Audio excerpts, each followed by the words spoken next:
রাতের বেলা অবশ্যই সূরা কাফিরুন একবার পড়বেন। কোন সূরা? এই সূরা যে ব্যক্তি একবার করে পড়বে প্রত্যেক রাতে, আল্লাহ পাক তাকে শিরকের পাপ থেকে বাঁচাবে। কোন পাপ? শিরকের পাপ। আর শিরকের পাপ সবচেয়ে মারাত্মক। যার আমল নামায় শিরকের পাপ আছে, এই আমল নামা জান্নাতে যাচ্ছে না, এটা স্পষ্ট কথা।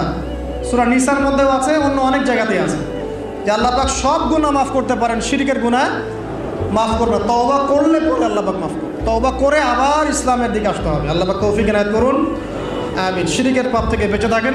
আর শিরক সম্পর্কে জানার জন্য কিতাবুত তাওহীদ একটা বই আছে, এটা পড়েন। কিতাবুত তাওহীদ। তারপরে রাতের বেলা 33 বার সুবহানাল্লাহ পড়বেন, 33 বার আলহামদুলিল্লাহ পড়বেন, আর 34 বার আল্লাহু আকবার পড়বেন। ঠিক আছে?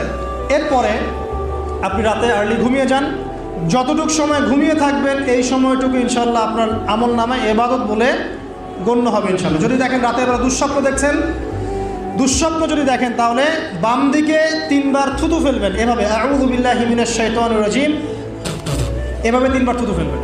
মানে কারো গায়ে থুতু দিবেন না।